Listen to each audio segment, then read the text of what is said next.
my concerns, PC Bushell, that when I tell you that I don't see a signed document from a court, that you should totally ignore that and just plough on with your original question, because in actual fact, if there's not a signed signature on that, it's an invalid document, and you should be aware of that, and I'm concerned that you're not. Mr. Pead, I'm going to continue asking you questions. You can ask me what you like, but I'm just pointing that out. If there's any issues over the restraining order, the validity of the restraining order, then that can be ascertained. Okay? Yes, can we just, before we proceed, you know, I'm trying to be reasonable and cooperative and all of that sort of thing, but we have to be clear here. You're going to ask me a question.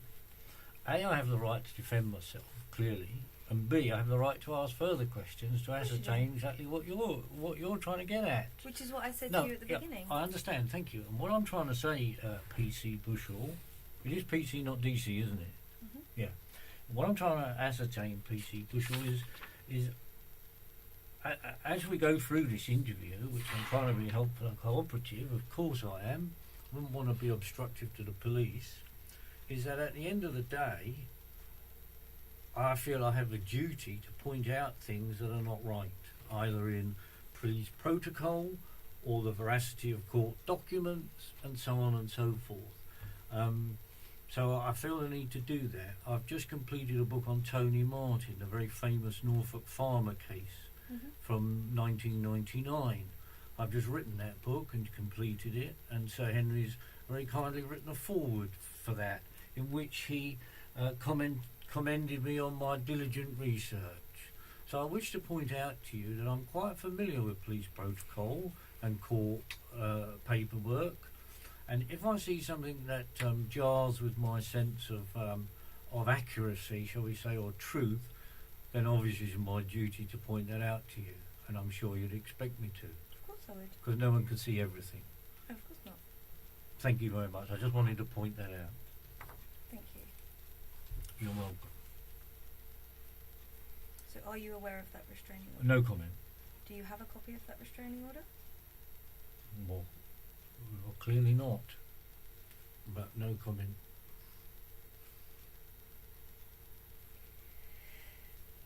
In relation to the Christmas card that was sent to Sorrel, did you ask someone to post that card on your behalf?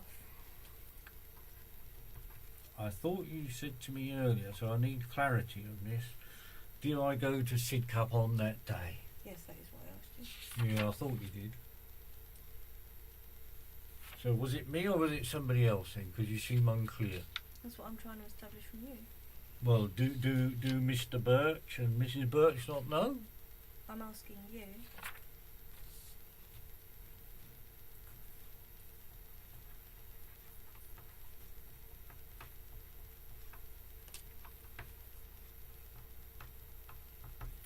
And my answer to that is no comment. Did you approach someone and ask them to deliver the card to Sorrel for you? I'm sorry, can you explain to me the difference between that and the preceding question?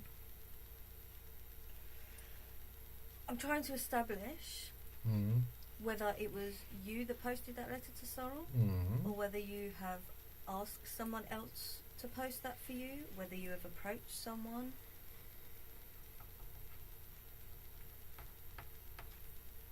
I'm trying to establish whether you went to Sidcup that day, and when in the surrounding area you've asked someone to post that for you. Oh, I see.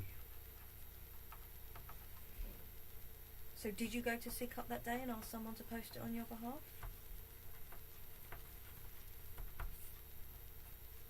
I can firmly state I was not in Sidcup that day. Did you ask someone to go to Sidcup for you that day? No comment. Did you ask someone to attend Sorrel's home address that day? No comment. Did you ask someone to deliver this Christmas card to Sorrel? Isn't this all repetitive? Aren't these questions all pretty much the same?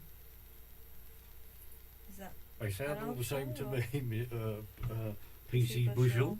They seem very similar to me. We're I'm not giving really you getting plenty of anywhere. opportunity to answer the question. You are, I can see what You're you're saying no doing. comment, and I'm just making sure that you don't want to answer any of my questions today. I've answered some of your questions. Okay. Can't say we haven't answered any of them. I have. I was most definitely not in Sidcup that day. Quite where I was, I don't know, without reference to my diaries, etc. But I do know I wasn't in Sidcup that day. If it wasn't you that sent this Christmas card to Sorrel, do you have any idea who would have sent it to her?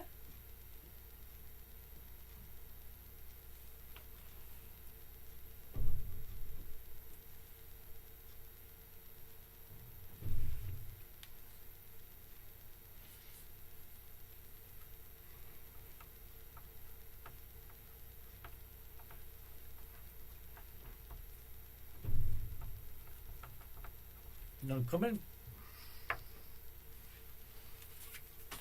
Why would someone else send Sorrel a card pretending to be you?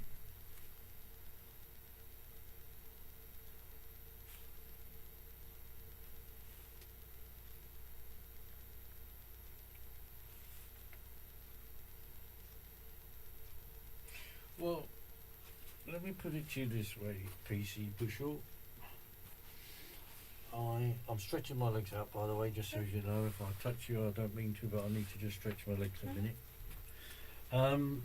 If there's a lot of people out there who will do all kinds of silly things that seem completely unreasonable to most people. In the course of my research on the Tony Martin book, I came across considerable police corruption. And of course, well, you don't know this, but I was also at Hillsborough at the football match in 1989. And of course, we all know about the police corruption and the forging of evidence and the signatures and all that there, don't we? So I'm afraid to say, who knows what goes on in some people's minds. Are you implying that the police may have had something to do with sending this Christmas card to Sorrel? I didn't say that, and I don't want you to put... you're talking about police yes, corruption. I know what, yeah. I'm answering your question. I'm asking you a question, and your answer to that was to talk about police corruption. Yes, that's correct. So my question to you is, are you implying that the police had something to do with sending that Christmas card to Sorrel? PC Bushel, let me be clear about this. I am saying to you that there is significant police corruption. You won't like to hear this, by the way, but I'm going to say it nonetheless.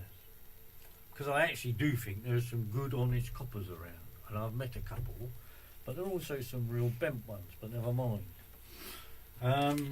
I spoke about this at great length with Detective Chief Inspector Clive Driscoll, Scotland Yard, when we met 2 years ago about this case.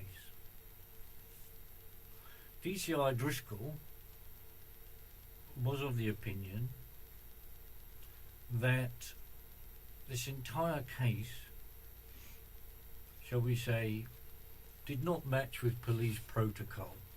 Can we put it that way? We don't mention the word corruption then, but it didn't match with police protocol. And I'm very concerned, you see, that you're not either, you see, which is leading me to think you came into the room with an agenda. And of course, you're not supposed to do that. You're supposed to come with a blank canvas. I haven't finished, so please let me finish this. So at the point I'm trying to make, PC Bushel, is this, is that you came into this room with an agenda, and quite clearly you haven't asked me how this all originated. You're actually only focusing on 2015 and thereafter. Not good enough, I'm afraid. Your investigation into this matter is woefully inept and weak, and it's not good enough and unprofessional. But there we are. You won't want to hear that because you'll be feeling you're doing a good job, or you're doing whatever you're told to do to pay the mortgage. Thank you for your input, Mr. Pead. You're welcome. This interview is for me to ask you questions about the offences that you've been arrested for. As I said to you at the beginning, if you wish to tell me anything further, that's up to you. Okay, I can assure you I don't have an agenda, and I'm here to ask you questions for the reason you've been arrested. Okay.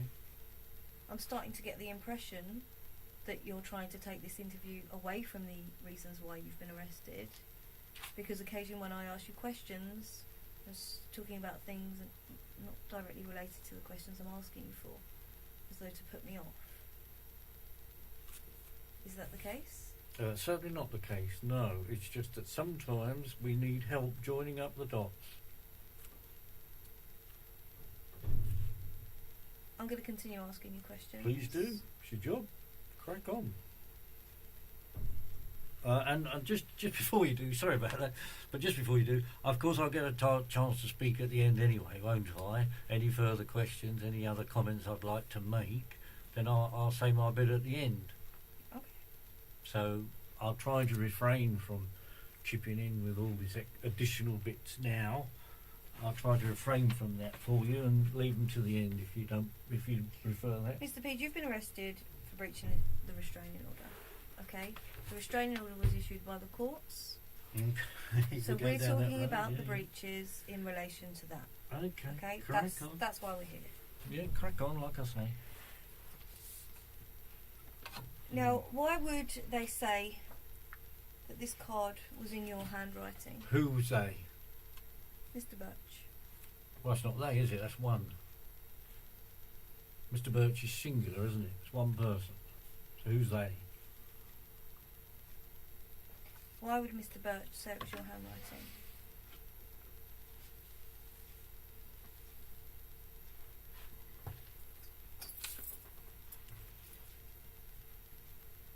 No comment.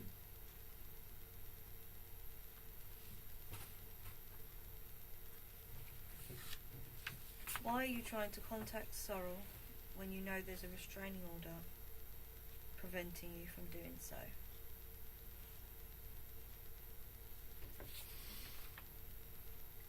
Well, you're making an assumption there, you see. And this is what, you see, you're giving your game away there. You played your hand already, I'm afraid.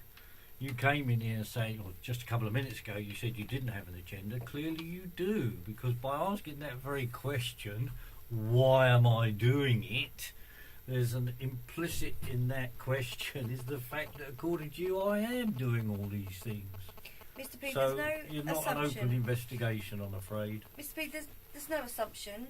You're not answering my questions. You haven't admitted to me whether you did it, and you haven't denied to me that you done it. So I'm putting it to you as an assumption that you have done it, and that's why you're here, because that's what the allegation is. You haven't told me you have, and you haven't told me you haven't.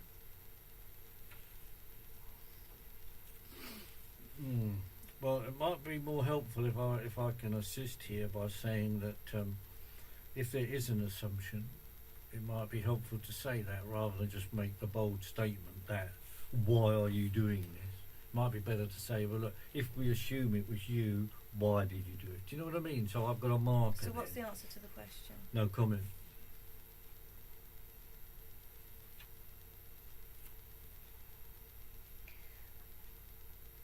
If it was you, what does rejoice in the truth mean? Well, I haven't seen this card or this letter or anything, so I've absolutely no idea. You haven't shown me anything. At the moment, it's all hearsay. You could be making it all up. And I'm not saying you are, I want to stress that, but you could be. So therefore... So what's the answer to the question? Well, my answer then is going to have to be no comment, because how can I comment on something I haven't even seen? Only a fool would do that, surely.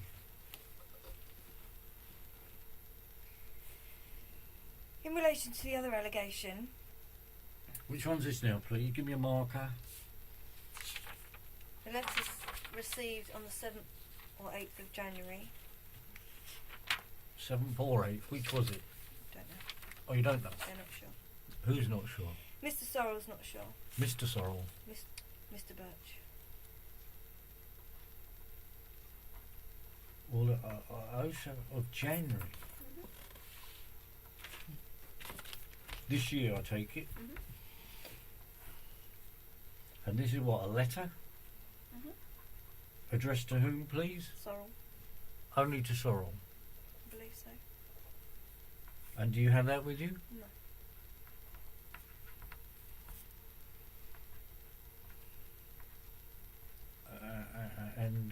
Can I? Well, I presume you're going to tell me. Are you? What is it? How did it get there? Through the post? Was it put through the letterbox, or did it come through the regular Royal Mail? I believe it came through regular Royal Mail. It was in an Inland Revenue envelope.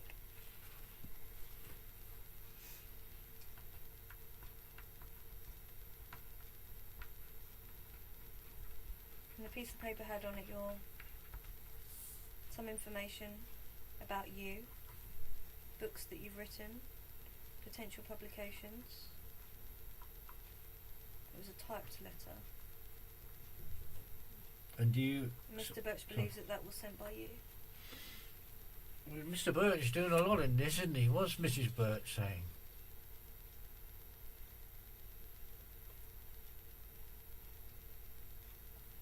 Did you send that letter? Well, hang on, I'd like to explain what's going on here, because you're telling me this is all Mr. Birch, but what's he doing opening his wife's mail? That's actually a criminal offence to open someone else's mail, which I'm sure you'll know because you're a PC. Did you send the letter to Sorrel? No comment. Can we go back to this criminal offence that's obviously been taking place here? Mr. Pead, if you wish to make any allegations, then you can do that. Well, I might, but have you got the letter with you? I'm trying to concentrate. Trust me, I'm concentrating. But I don't have the letter with me. You don't have the letter with you? No.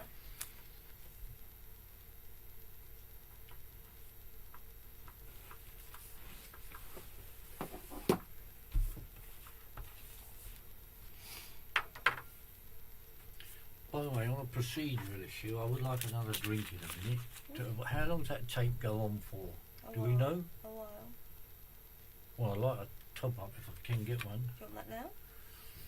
Might as well. If you come before you ask the next question, if you don't mind, I'll be very grateful. Continue, Morgan. Yeah. Oh, that's alright. I'll wait for you to come back. PC Steve Ocock leaving the room at 18:12. 12. Are you happy for us to leave the tapes running? Yeah, yeah, definitely. Yeah? Absolutely. I prefer that, of course. Yeah, of course.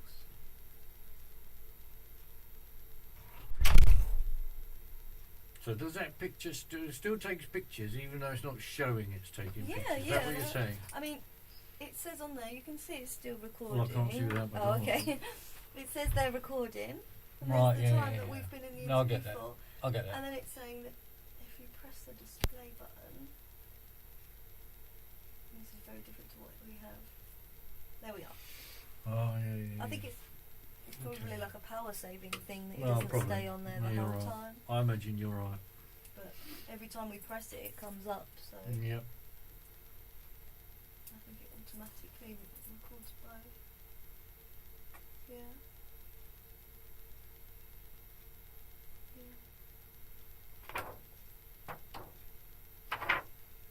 Yeah, so if at any time you want me to check that that's still there, just let me know. Yeah, no, I'm sure you understand my concern. Yeah, of course. I mean, to be fair, I'm not being funny, but to be fair, if I was in your shoes, I'd be concerned as well, from your perspective, but Well, never I mind. can see it's recording. So Yeah, no, fair enough.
long time getting that water, really. Hmm? Crikey.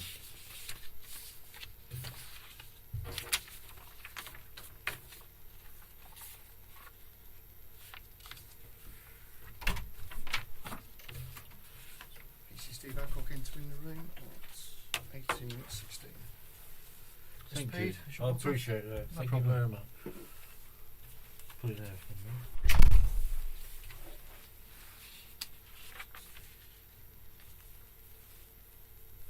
Happy to continue, Mr. I Pead? am. Thank you for asking.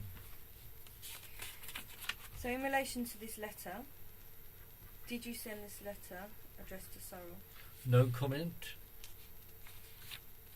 Can I just ask who received this letter? Was it Mr. Birch or Sorrel or who?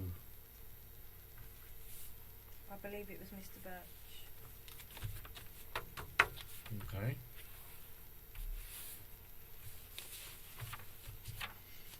Do you have proof? I mean, do you not know? A statement has been taken from Mr. Birch. Mr. Birch. Okay, cool. Thank you.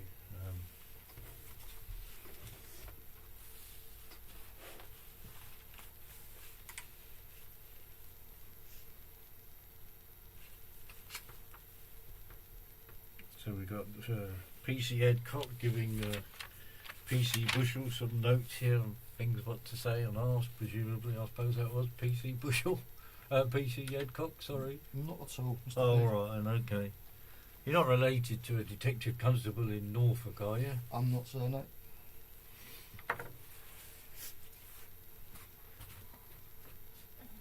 If you did send this letter to Sorrel, what was the purpose of sending it? Well, I really can't say, can I? Because I don't even have a copy of it. You haven't given me anything here. There's no evidence.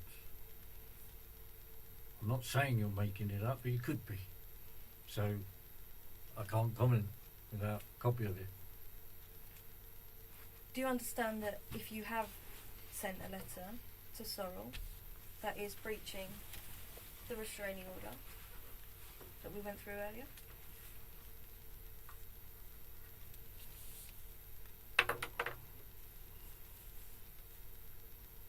No comment. If it was you, why would you send Sorrel information about books that you'd written and potential publications? Well, I don't know, because I don't know what's on the letter, because you haven't shown me. But the question is, if it was you, why would you send that? No comment.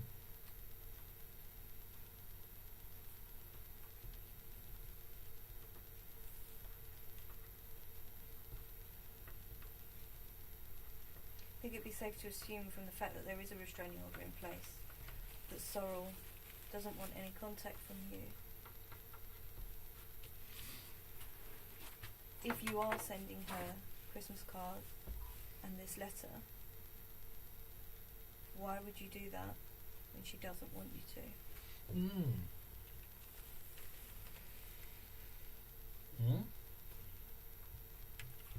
Why would I do that if she doesn't want me to? I don't know, because as it happens, you see, I care about my daughter and my grandchildren very much. So I would never do anything to cause them harassment, alarm or distress under the Protection from Harassment Act 1997. If that was the case... Yeah, it is the case. Then why have you previously been convicted for breaching the restraining order? I think you need to do some more research, PC Bushel. And I seriously suggest, and I can see PC Adcock's making copious notes, I'm glad about that he writes down the Lord Denning, and that he explains when he does his research on Lord Denning, that if a court makes an error... I can assure you, Mr. Pead. Oh, hello, you're not letting me finish now. So we've okay. Because you're going on a tangent again. Well, it's not. It's very important to your research. I've spoken to Sorrel, And she doesn't want contact That's from you. fantastic. That's great. Well done. Okay, she Very doesn't good. want contact That's from jolly you. good. Thank you. Well done. Why are you saying well done? Yeah, well done. I'm glad. Yeah, you crack on.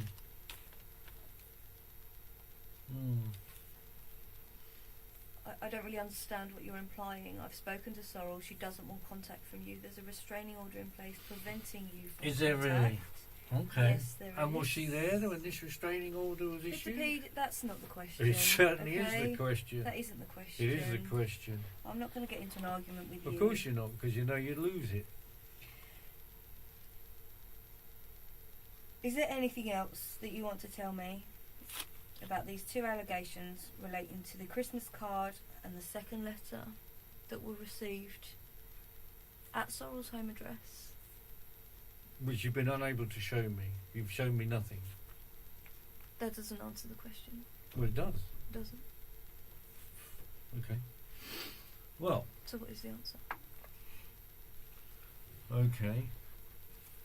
Let me put it to you this way. You've come in here today to interview me on these allegations of sending a Christmas card and a letter. You're unable to tell me who actually received them. You're unable to tell me who actually posted them, whether they came, how they actually got there. Certainly in terms of the Christmas card, I've already advised you that the Christmas card was posted through their letterbox. Oh, through the letterbox, that one. Okay, that's fine. You're unable to tell me who opened it, though.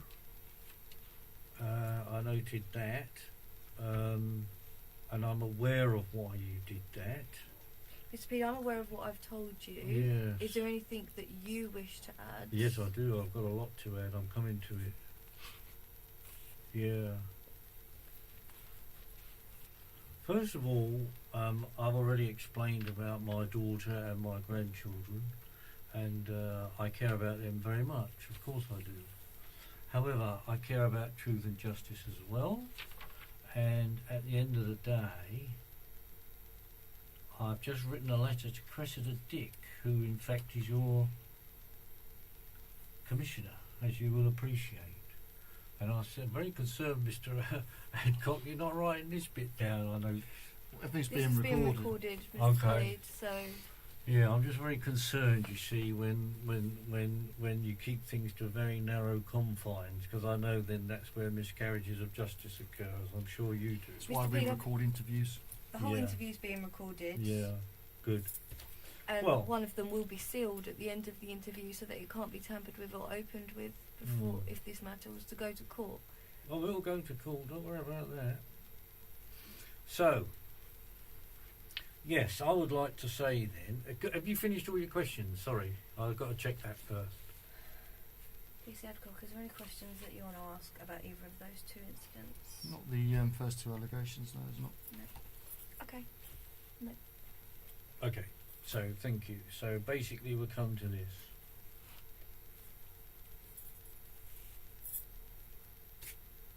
I recently sent a letter to Cressida Dick, the Commissioner of the Metropolitan Police.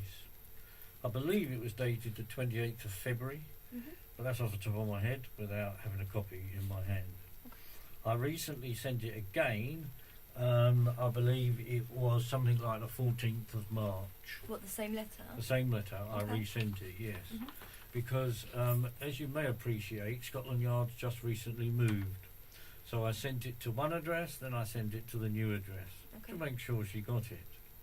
I also asked for a meeting between Cressida Dick and myself and my MP and Clive Driscoll, a retired DCI, and I also sent her a copy of the minutes of my meeting with DCI Driscoll, in which he said that I've been persecuted by Scotland Yard for my research. Alright? And also that he mentioned in this meeting, DCI Driscoll, that the situation with my family was appalling, and that shall we say, an element of a lack of police protocol. I don't like the word corruption, but an element of a lack of police protocol had crept in, and that clearly something was seriously wrong with the case. And which case? With this particular case, the one you're on about. Okay. So DCI. What, as in this Christmas card and? No, the whole situation with my family. Right. Okay. And so consequently, DCI Driscoll said that he felt it was an absolute injustice the way my daughter and grandchildren have suffered, and that they must learn the truth. And that's DCI Driscoll as well as me. But why do you say that they've suffered? Well, of course they've suffered because they're living a lie. Why are they living a lie? Now you're being silly. If you're going to be silly, then I'll just go now and take me back to the cell, because you're trying to. I'm just trying to clarify points that you're making. Your narrative is wrong, but never mind.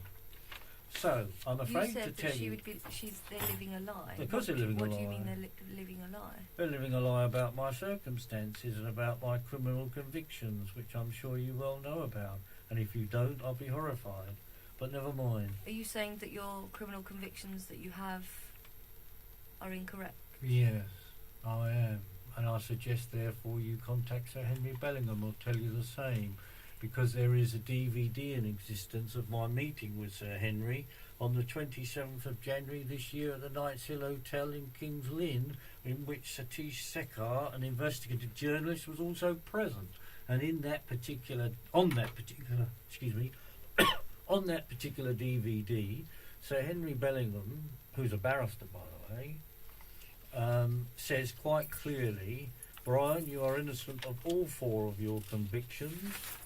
On what basis is he? On the fact he's a barrister and he knows the law. And but if a criminal court has convicted you... Oh, they never get it wrong then. I'm not saying they... Birmingham 6, Guildford 4, need I go on? Hillsborough, I mean, come on. I'm not saying they never get it wrong. Oh, of course they do. Okay. But right. You're saying that all 4 of... Do you only have 4 previous convictions then? Correct. Well, to my knowledge, I don't know, you see, because I've got 2 PNC records. And Clive Driscoll, DCI Driscoll and I spoke about that, you see. Okay. And so one of them's allegedly for sex with a whole host of under 13-year-old girls.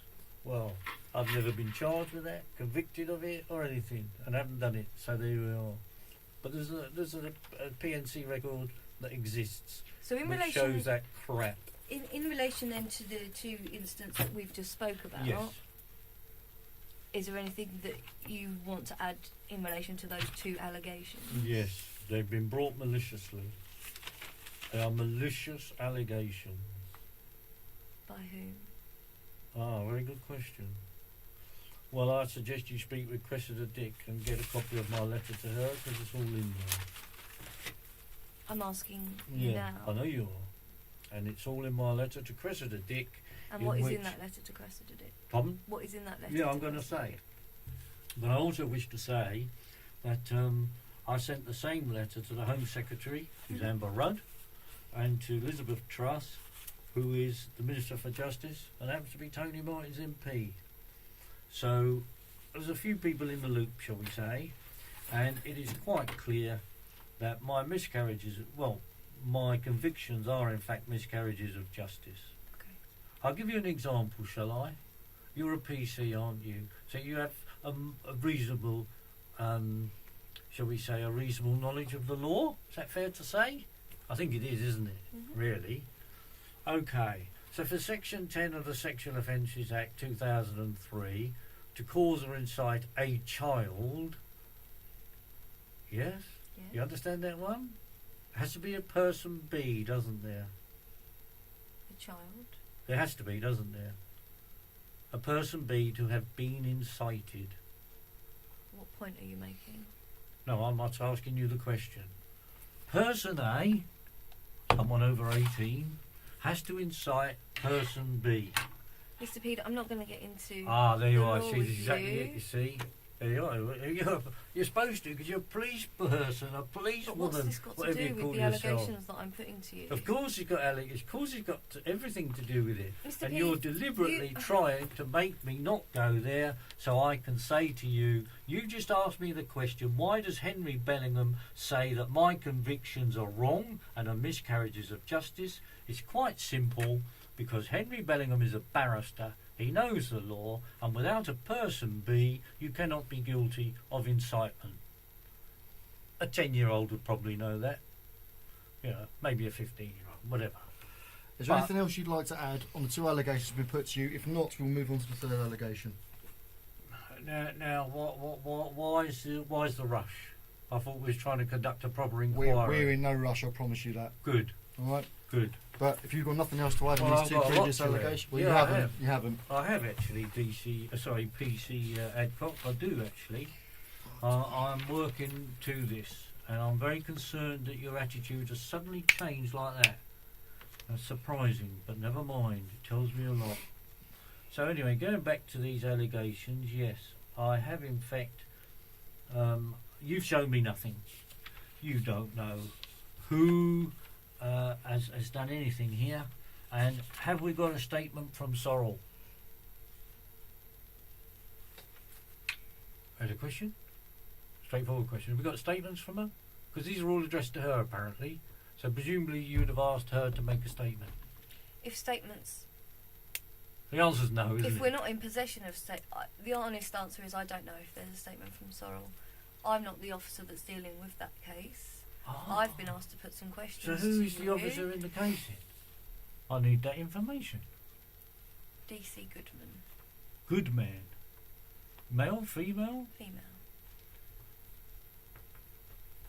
Thank you.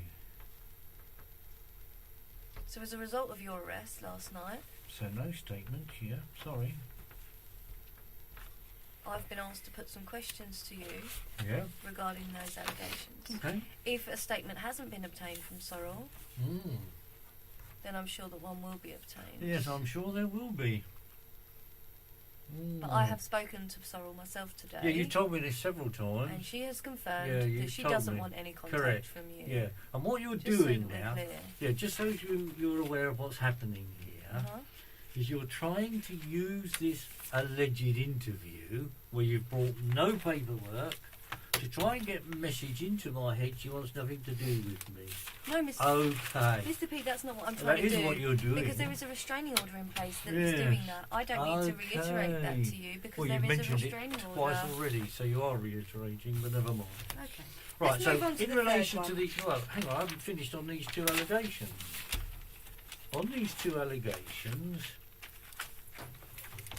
you said on the 23rd of December a card was posted through the door, but we're not sure by whom. You asked me where I was, and I said I definitely was not in Sidcup that day. There's no statement from Paul Birch here, according to my notes, on that one. Is that correct? No statement from Paul Birch on the 23rd? And As far as I'm aware, there is a statement. Oh, there I is don't from have you. that statement. with you. I see. My No understanding statement is with you. I get it. No, it's my note. that's my understanding of it. I get that. Thank you. Right. So Paul Birch's statement recognises the handwriting apparently to be mine. Okay. This is what I've been advised, but Yeah. you know. Could all be wrong, couldn't it? Okay. And then in the letter of the 7th or the 8th of January, I'm very surprised why you don't know which day it was. Do we have an answer for that? A plausible answer? Because surely it was received on this day or that day. I mean, why do we not know if we're conducting a proper, thorough It's my investigation? understanding that Mr. Birch isn't sure when that letter was received. But what did Mrs. Birch say? I don't have that information for you. But you interviewed her today. I didn't interview her today. I didn't interview her, you just spoke to her. I've spoke to her. Ah, well you need to interview her then, find out what day it was, yes? When she got that letter.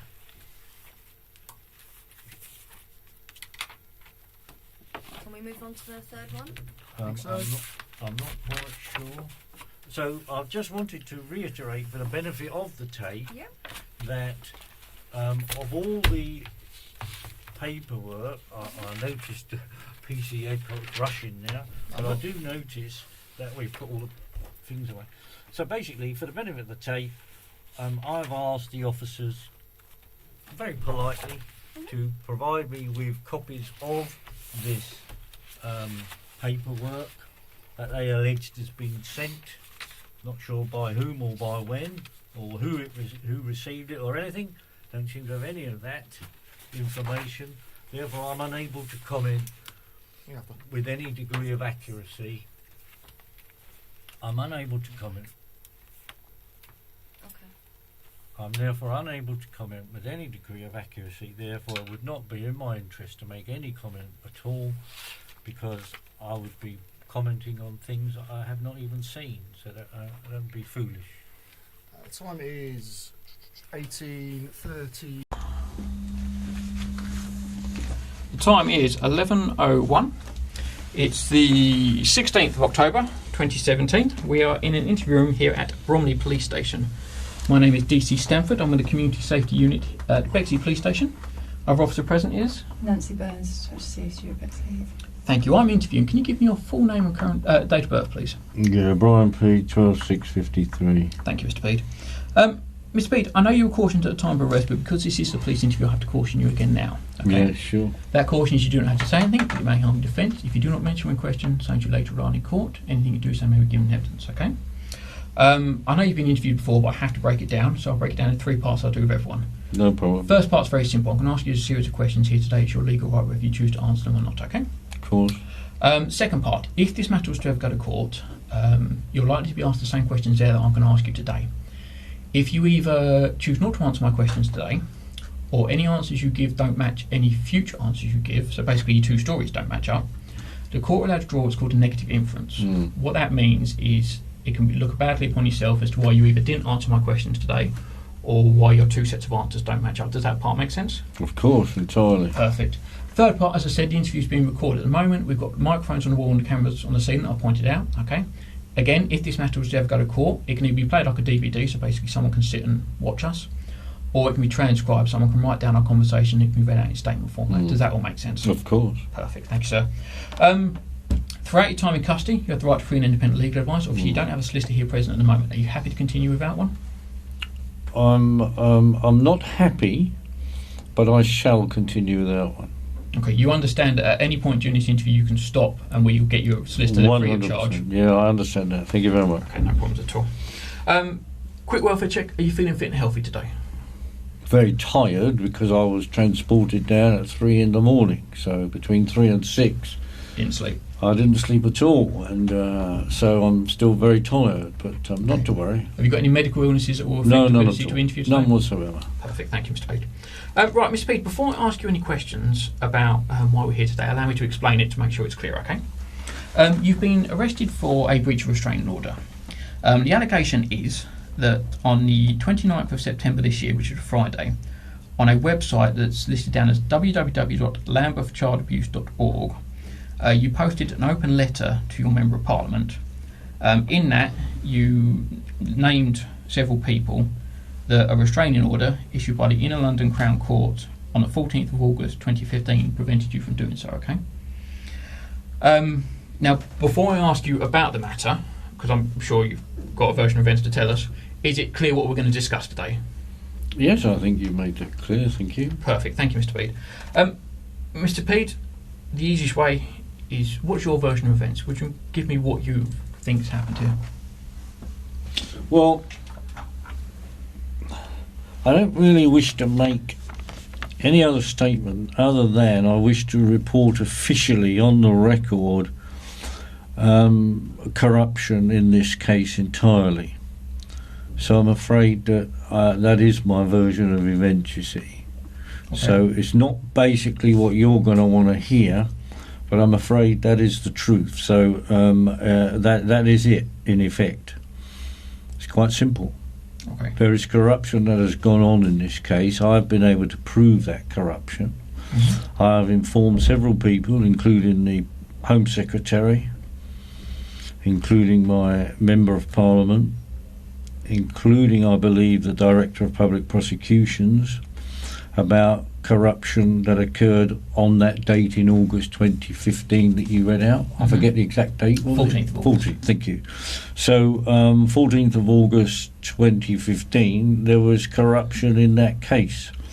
I reinvestigated that case on my own because I knew the police wouldn't, and consequently I uncovered corruption. So it's quite simple, I'm afraid. That restraining order that was allegedly issued on the 14th of August 2015 is in fact bogus, and has no legal weight at all, because what you'll find, sir, is that Lord Denning has gone into on the record many times that nobody, not even a member of Parliament, can in fact keep any advantage he or she has gained through any kind of fraudulent activity. Well, you see, in this trial that you referred to, August 2015, a colleague of yours called D.C. Zia claimed that he had gone to Bexley Grammar School to pick up a card that I had allegedly sent to my 2 granddaughters who attend the school. Well, in June of this year, I went to Bexley Grammar School and met with the head teacher. And he said that the police have never been to that school at all in relation to my granddaughters. Of course, the police have been to that school, they go to every school, yeah, but not in relation to my granddaughters. It was completely different. So he said the whole thing is bogus. It did not happen. The card never reached the school. Well, as you can imagine, that was of great significance, because he committed perjury, because at the trial he said to the court that he had gone to the school and he had met with the school secretary and others to pick up the card.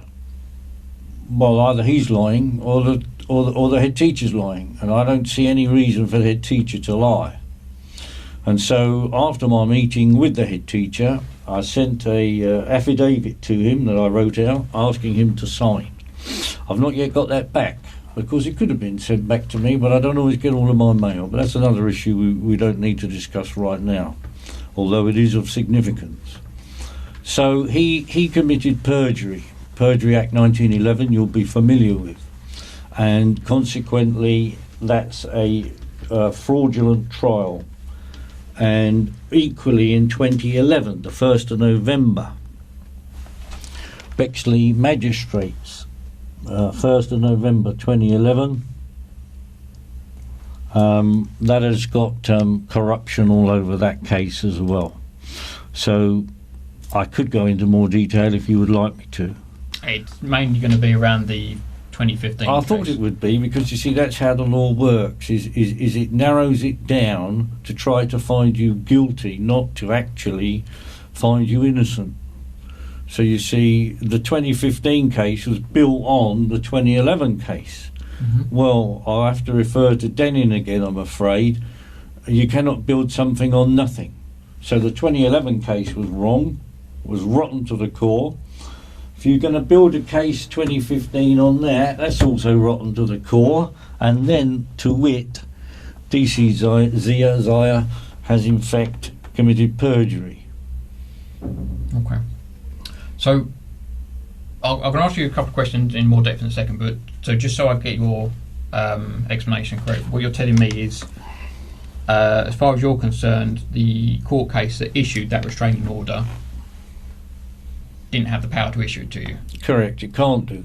And I've checked this out with my MP, who's also a barrister in QC. Mm-hmm.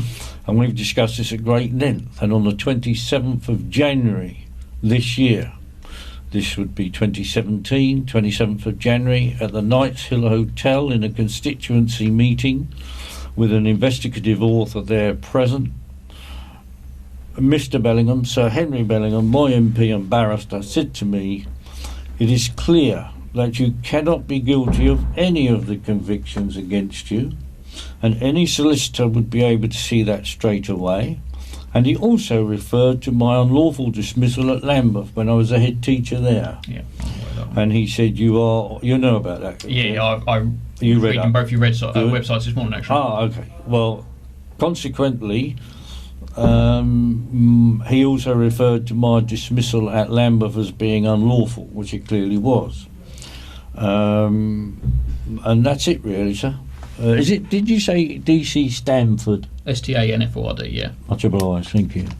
So DC Stanford, that's it, really. That's all I really have to say on the matter, because it's very serious, as you will appreciate. When I have to inform a police colleague that one of his, in your case, one of his colleagues has committed perjury. And it's demonstrable perjury. It's not me saying it. All we have to do is go along and interview the head teacher, and he'll say, yes, the police never came to my school. Those girls have never received the card that was allegedly sent to their school, etc., etc., etc. Okay, so as I said, as far as you're concerned, the 14th of August 2015, the court case in London Crown, as far as you're concerned, had no legal backing to it. So, can I'll make assumptions, I don't always like doing it, but can I assume that means, that as far as you're concerned, that restraining order isn't valid? Yes, I've spoken many times with, again, my MP on this matter, and he's agreed that the restraining order has no validity in law. Okay. A couple of questions I have to ask, and please don't think I'm doing it to frustrate you. I have to, for obviously want to. Were you aware of the conditions, whether you agree with the order or not, were you aware of the conditions of that restraining order issued on the 14th of August 2015? Were you ever served a copy? I think at this point I'll take my legal advice and say that I'll make no comment. Okay, no problem. Hope you I took the legal advice from myself. You understand what I'm saying? No, and I hope you understand. I've still got to ask you a few questions, but if that's... No, that's I understand completely. So just to re-ask that question to make sure it's clear for the listener, were you ever made aware of the conditions of the restraining order from the 14th of August 2015? No comment, sir. Okay.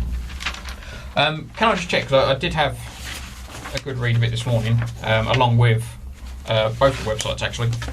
On the... I don't want to make mistakes, let me show if it's right. So I had a look at the www.lambethchildabuse.org website. Right. And on it, dated Friday the 29th of September 2017, there is a article under the latest news heading that's listed down. Brian Pead hand delivers letter to MP Henry Bentham. And I've had a good read. I'm not going to read it all out because, as you can see, it's quite a long letter. Right. Can I just ask, were you the author of this letter? So, are you asking me if I wrote a letter to my MP? Yes. The actual article on the website, is that your letter? It is signed from Brian Pead, but I want to ask, is that the letter that you wrote? Were you the author of that letter, or did someone write it on your behalf? The letter itself I wrote. You did. So of course. So the one that starts, Dear Sir Henry, an open letter. I trust that you are well, and it goes. So you were the author of that letter. I wrote to my MP for sure. I'm always writing to my MP. Yes, I found a couple of letters like that. Just out of interest, it says it's an open letter. Was it only published on that website? Did you actually post him, or say hand deliver even? Did you actually hand deliver him the letter as well? Yes, it was hand delivered to his house. To his house. Okay, it was by yourself? Oh yeah, by me. Superb. And was that before or after September the 29th? Did it go on the website first, or did you hand deliver it first?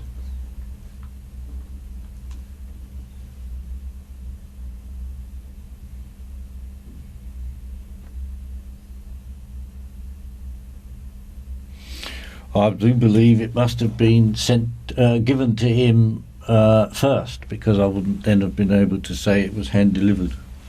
Perfect. Okay.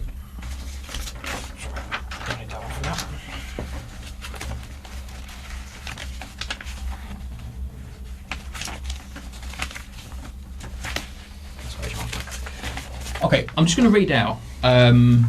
These are the conditions placed upon the, it's called a protection from harassment order, but a restraining order. It's dated down issued by the Inner London Crown Court on the 14th of April 2015, so this one here. Now, please don't get me wrong, I appreciate you're saying that the restraining order is invalid, but I hope you appreciate I've got to read the conditions out.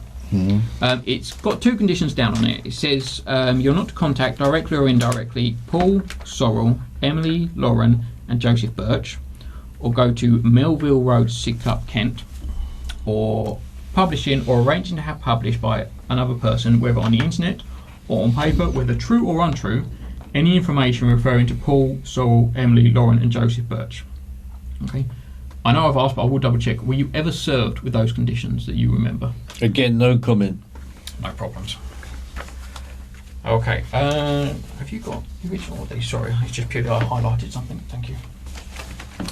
I'm just going into the letter, which is a direct print off the website. And I make note there's a couple of referrals. I'll read one paragraph out.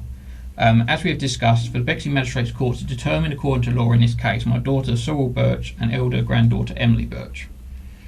Do you remember writing that part? Well, I will clearly have mentioned my daughter and grandchildren, of course, but I don't know the context of what the rest of that sentence was. That was an incomplete sentence. Do apologise. I'll read the rest. I'll read the rest. I don't feel you have to. Don't worry. No, it's not a problem. Okay, so let me read the whole paragraph again. So, as we have discussed, for the Bexley Magistrates Court to determine according to law in this case, my daughter Sorrel Birch and elder granddaughter Emily Birch would have had to made complaints to the police. They would have had to have investigated the complaint. My family members would have had to have made, official statements, and they would have had to have appeared at court against me. Since none of these ordinary and lawful procedures took place, Bexley Magistrates Court could not have determined according to law. Okay, that's a paragraph that's included in. I'll go a bit further along. I'm not going to read these out all the way because I don't need to, but there's further referrals to Emily. Obviously, there's a paragraph here that's quite heavily covered by Emily because it discusses the letter at the school and DC's and things like that. Okay. And obviously it's referral to Sorrel as well as mother. Okay. Now, so much paper up to my hands. Obviously, in my view, and this is solely my view, based on the evidence I have in front of me, it appears to me that you have breached the conditions of the restraining order because you published on the internet documentation that refers to people that, according to the Inner London Crown Court restraining order, you were not allowed to. Would you agree or disagree with me on that? Well, I would disagree for two reasons. Yeah, go. One reason is I never said I published anything on the internet. I said I authored a letter which I delivered to my MP. Secondly, I'm absolutely concerned, really seriously concerned, that a detective constable in a metropolitan police force can be told of perjury in a case in which a bogus restraining, I say bogus, you would disagree, in which a bogus restraining order is issued. For me, you see, I'm old school. I'm 64 now. I'm very old school. And consequently, being old school, if a member of the public tells me that in a trial a policeman has committed perjury, alarm bells should be ringing. And therefore, any assumptions you therefore make, like you just have, that you've read this, there's a piece of paper that says there's an order, oh, you must be guilty, that's dangerous, dangerous thinking. That's Orwellian, dystopian society we live in, right? You may not understand all what I'm saying, you don't have to. Your focus, to me, should have been, oh, let's stop there, let's explore your claim, which I said was official complaint. I specifically used those words for the tape. My official complaint is against DC Zia of perjury against the 1911 Perjury Act. I've then given you other evidence from Stephen Elphick, the head teacher of Bexley Grammar School, who confirmed, yes, indeed, the police had never been to his school. Mm-hmm. And yet here we are now, and this is no disrespect to you, I've got to say what I've got to say. I never bring personalities into it. So here we are now, I'm sitting here, and I've got 2 people against me, so I'm already outnumbered. I know all that issue about I could have somebody, don't worry about that. And here you are pursuing a line of questioning which is so narrow as to be, I argue, unlawful in itself. Because I've already thrown a spanner in the works to your reasoning that there is a letter I sent to my MP, you've got an internet post, and you've got a piece of paper that says it's a restraining order. You put 1 + 1 + 1 equals guilty. Well, I'm afraid real life isn't like that. And if it's a paper exercise that the police want to do yet again to find me guilty, that's fine. You know, no problem. You say you've been on my 2 websites. Was the other website justiceforbrianpead.com? And did you read on there, did you see on there a copy of my latest book that I'm in production of writing, which is called Blueprint for Abuse and State-Controlled Child Abuse? No, I think I got as far as 10 weeks, 12 prisons. 10 prisons, 12 weeks. Oh, way round, sorry. Never mind. It's one of those way rounds. I remember the numbers. No, but it's very good, thank you. So yes, so I'm going to say to you, DC Stanford, that in with the greatest respect, you have a job to do, and you're a paid civil servant, in effect, public servant. I understand that, not a problem. You got bills to pay, mortgage, perhaps wife and kids, I don't know. Doesn't matter. The thing is, I don't really want to engage in this interview any further based on the fact that I have given you demonstrable corruption and perjury and that, and you haven't. Because you see, you mentioned the date of the 23rd of September 2011. I haven't. Well, I have. You mentioned Emily. So I'm giving you the date of the 23rd of September 2011 when I was arrested, having written letters to the Home Secretary, etc. And my beloved Emily, who was only 12 years old, was used as a decoy to have me arrested and put me in Belmarsh, right? And they thought they were doing a clever thing by saying she was a witness in a trial. She's never been a witness in any trial. So that needs to be sorted.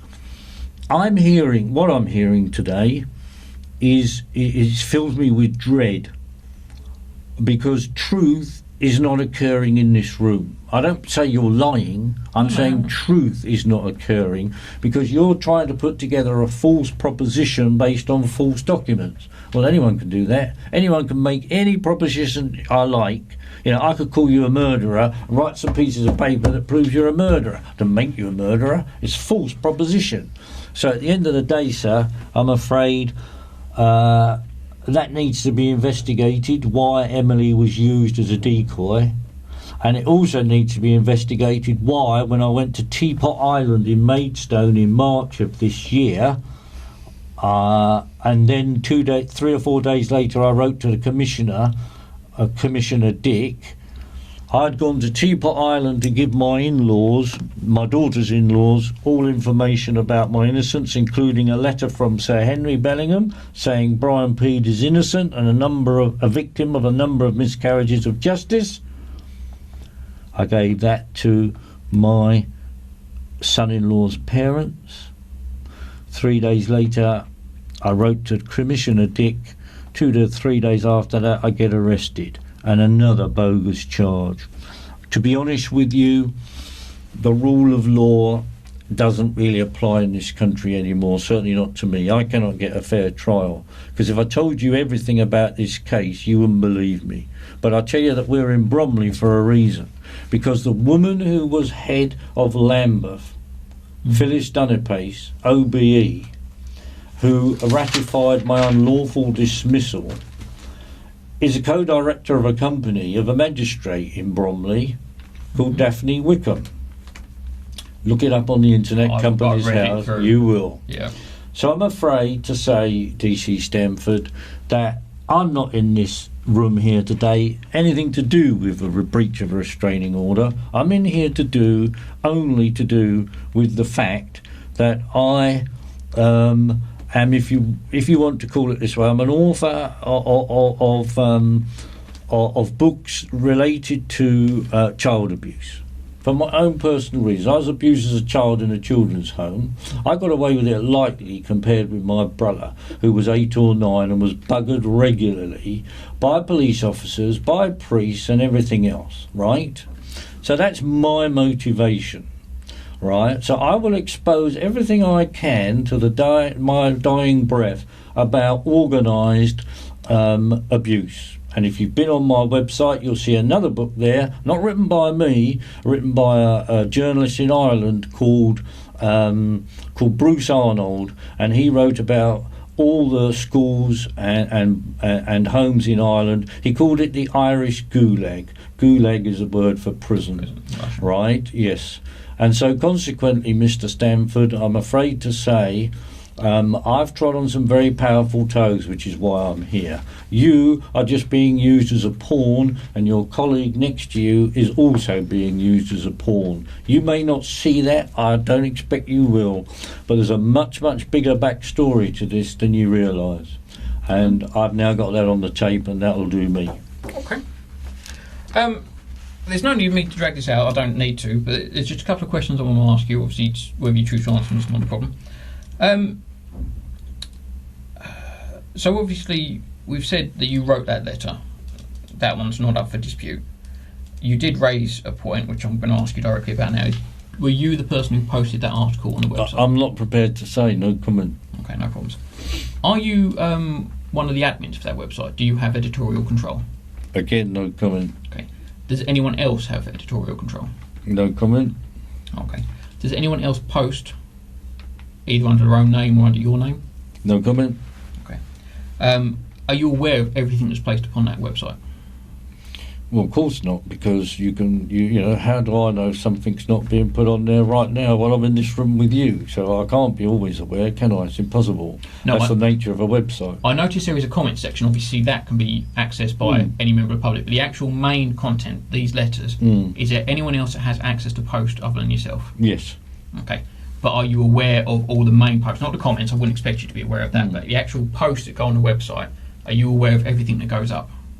I'm aware of the ones I write, of course.